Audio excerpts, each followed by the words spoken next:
Come on in. We've been waiting for you. When was the last time you sat in a classroom? For some of us, it's been quite a while. Here are 4 facts that could change your life. First, God created heaven and earth. And second, physical death is the result of Adam's failure. Third, Adam's failure causes your failure. Fourth, Jesus of Nazareth is God's Son who restores life. These are the 4 facts that the good news is based on. The foundational fact that all of Christian faith is based on is in Genesis 1:1. In the beginning, God created heaven and earth. The agnostic says that they don't know whether God exists or not, because they cannot prove that he does or he doesn't. Now, Romans 1, verses 18 and 19 says, "But God shows his anger from heaven against all sinful, evil men, who push away the truth from them. For the truth about God is known to them instinctively. God has put this knowledge in their hearts. Therefore, man is God conscious." Second, it was Adam's failure that caused physical death. Romans 5:12 tells us, when Adam sinned, sin entered the entire human race. His sin spread death throughout all the world. So everything began to grow old and die, for all sinned. Third, do you know why you act the way you do? It's because of Adam's failure to follow God's warning. Adam's sin caused all of the human race to inherit the sin nature. Romans 3:23 tells us, "For all have sinned and have fallen short of the glory of God." Fourth, God has a plan to restore life to man. It is in a form of a gift. In Romans 5:17 we read, "The sin of this one man, Adam, caused death to be king over all.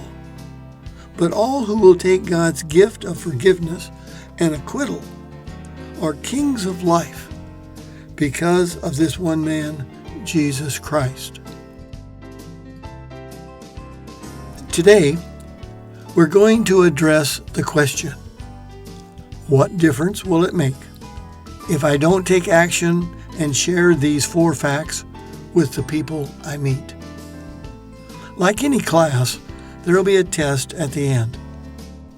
It's a 1-question test that can be answered by yes or no.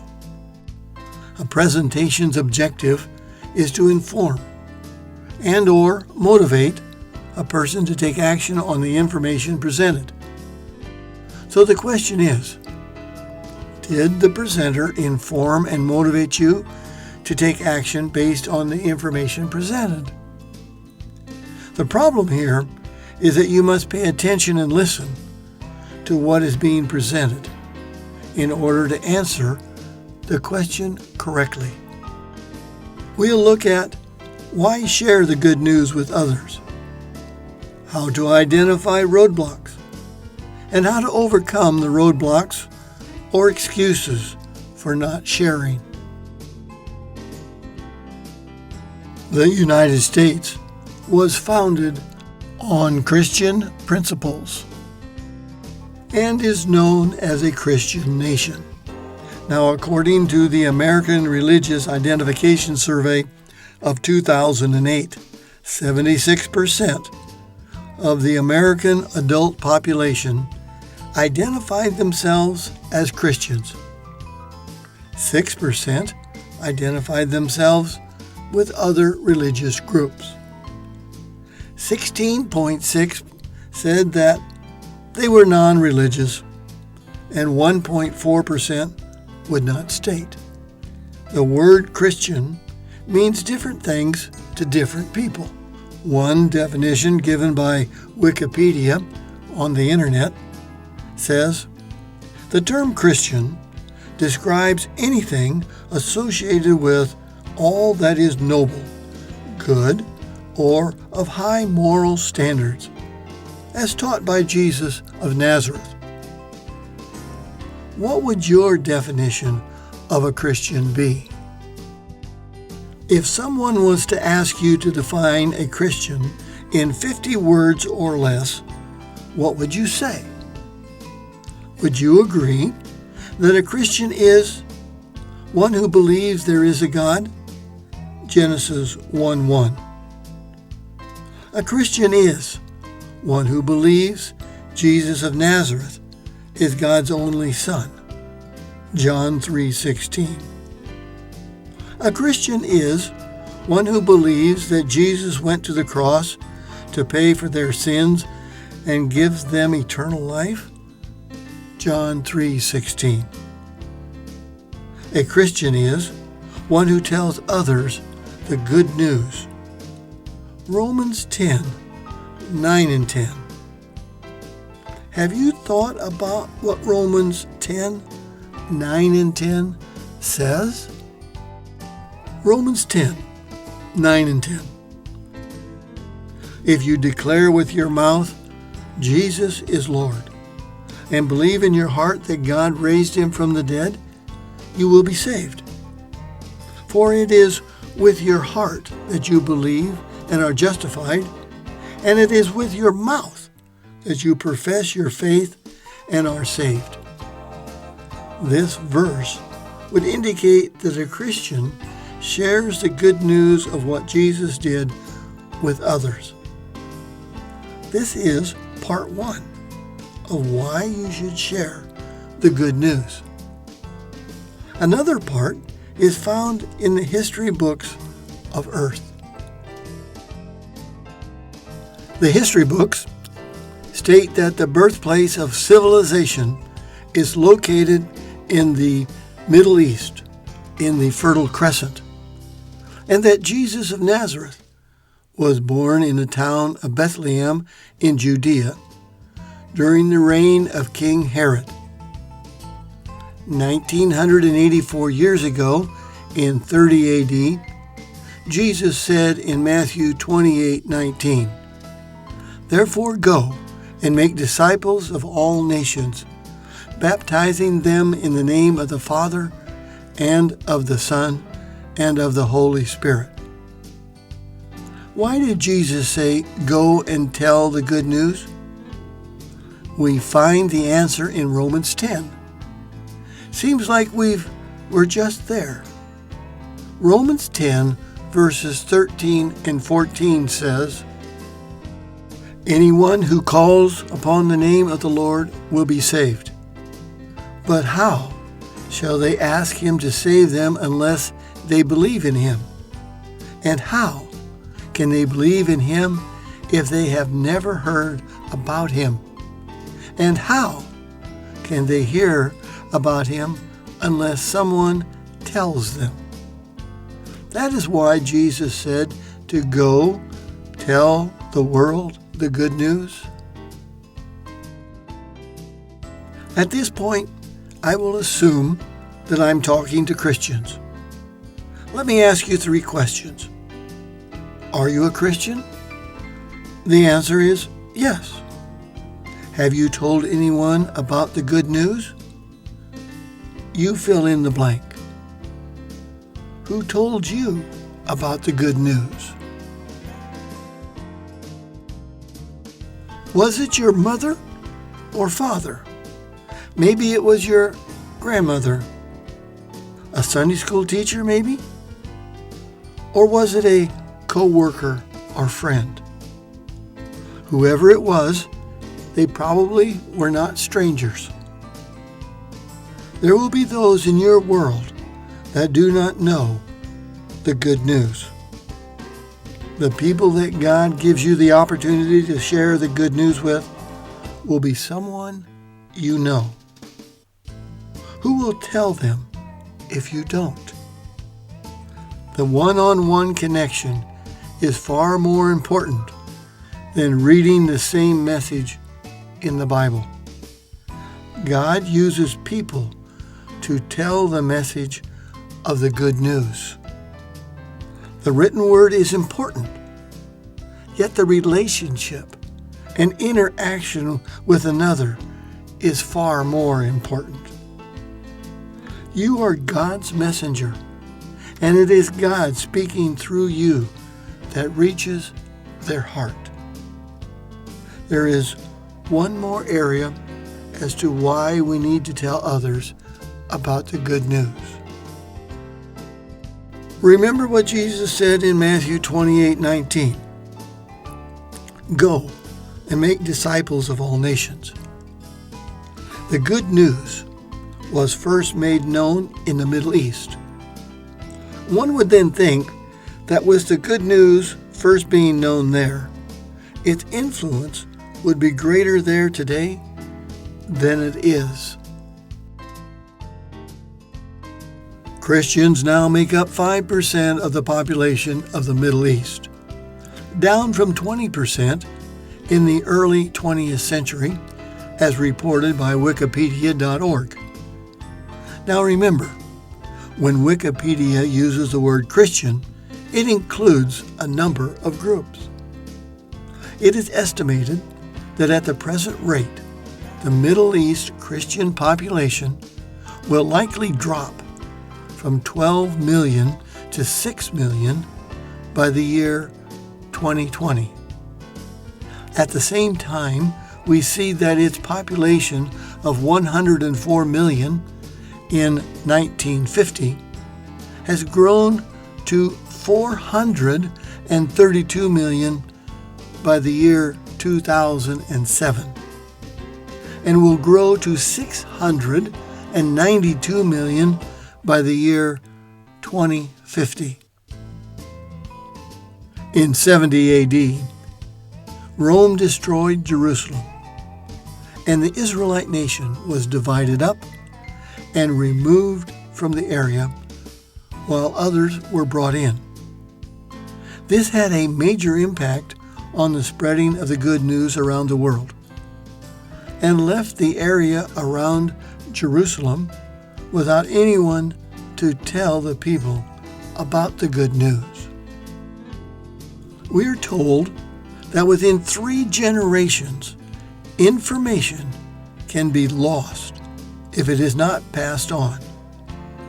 The good news can disappear from the United States if Christians do not tell others during their generation. Are we seeing this happen in the United States today? Yes, we're seeing it happen today.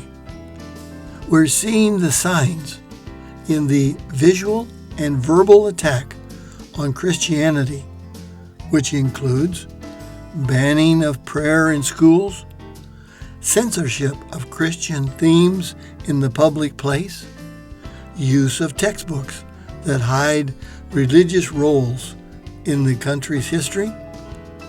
We see college professors who teach philosophy, claiming that there is no God, that the Bible is a myth, just like the Greek gods. Then we see a rise in the Muslim population that teaches Christians are of Satan. If we do not pass on the good news to the next generation, we will see the same condition that the Middle East is facing. This is the third reason why you need to be ready to share what you believe. Paul reminds us of this in 1 Peter 3:15. It says, "Quietly trust yourself to Christ your Lord, and if anyone asks why you believe as you do, be ready to tell them, and do it in a gentle and respectful way." Why would anyone ask you anyway what you believe? They won't if you're acting just like them. The reason that they ask is because they see something different about you. Remember the old phrase, actions speak louder than words? What are your actions saying? What did Jesus tell us to do in Matthew 28:19? Go into the world and tell others? When was the last time you shared the good news? Last week? Last month? Last year? Does your actions demonstrate that you're a Christian?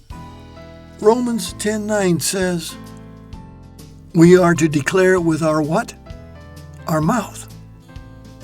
This brings us to identify the roadblocks that keep us from sharing the good news. What are some of the excuses that Christians give for not sharing the good news? When we are activity-driven rather than schedule-driven, we become like the white rabbit in Alice in Wonderland. I'm late for a very important date. No time to say hello, goodbye. I'm late. Why don't we have time to tell another about the good news? Is it because we are too busy? We see this in Exodus 5:8, where the Israelites were required to do more work. It says, don't reduce their production quota by a single brick, for they obviously don't have enough to do, or else they wouldn't be talking about going out into the wilderness and sacrificing to their God. If Satan can get us busy doing things, then we will not have the time to share the good news. There's that word again, time. Time. They tell us the sands of time are running out. What is time? Your time starts at the cradle and will end at the grave. When the clock reaches midnight, your time is over for the day. Time is a gift from God. Time is more valuable than gold. Yet we treat it as worthless and wasted. Time is the only thing during your life that will not cost you anything, or will it?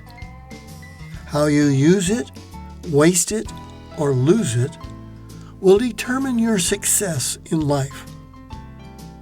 The question is, why don't you have time to tell others about the good news? It is going to require you to see time as valuable. Moses asked God in Psalm 90:12, teach us to number our days and recognize how few they are. Help us to spend them as we should. This requires us to learn how to set priorities on our time. The value that you put on things will determine their priority. Maybe time is not the problem. What is your excuse? Try this excuse on and see if it fits. My faith is so personal to me that I don't want to force it onto anyone. If you're not willing to tell anyone, then you have forgotten about Romans 10:10, where it says, with the mouth he tells others of his faith. Telling others is what confirms your salvation. The reason, or is it the excuse, that you don't tell others is because of the roadblock of fear.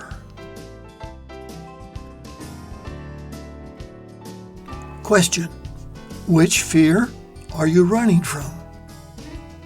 Which fear is keeping you from sharing the good news? The fear of failure? The fear of the unknown? Or the fear of rejection? If it is the fear of failure, does your mind say, if I don't try, then I can't fail? Have you ever tried? All that God asked you to do was tell someone. There is no risk on your part. Matthew 28:19 tells us to share. If you don't tell others, you will run the risk of failing to do what God has asked you to do. When one fails to follow God's direction and instruction, what's the result? Sin. Fear is a failure to trust God. For some, the fear of the unknown is their biggest roadblock. Do you do what is called awfulizing? And that is thinking that the worst will happen. It is an idea built on what ifs. What if? And it does not reflect reality. What if I went outside and there was a lion in the street? That's what the man said in Proverbs 22:13. I'm afraid of meeting a lion in the street and I may be killed. Question: when was the last time that you saw the lion in the street? Did you fail to share the good news because you were afraid of the lion of rejection? What will others think? The fear of rejection is the greatest fear for most people. No one wants to be put down. That's the dumbest thing I ever heard, the professor of philosophy told the student. You really don't believe that, do you? Sounds like you probably heard that in Sunday school class when you were a kid. You're a big boy now. You need to grow up. Get with it. You're at a school of higher learning. You have to think for yourself. Ever been there? Well, Professor, you just proved the Bible. For Psalm 14:1 says, only a fool says there is no God. In David Osberger's book, Caring Enough to Confront, he says, every person senses instinctively the priceless nature of his own being and is automatically defensive in the face of perceived rejection. One either crawls into a shell and retreats or is ready to fight back.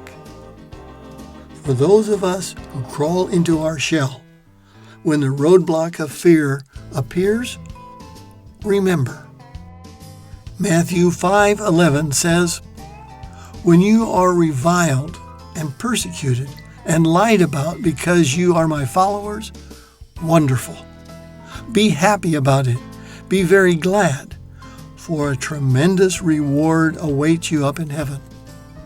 And remember, the ancient prophets were persecuted too. Ask yourself the question, why are they putting me down? Paul answers the question in 1 Corinthians 1:18 and 19.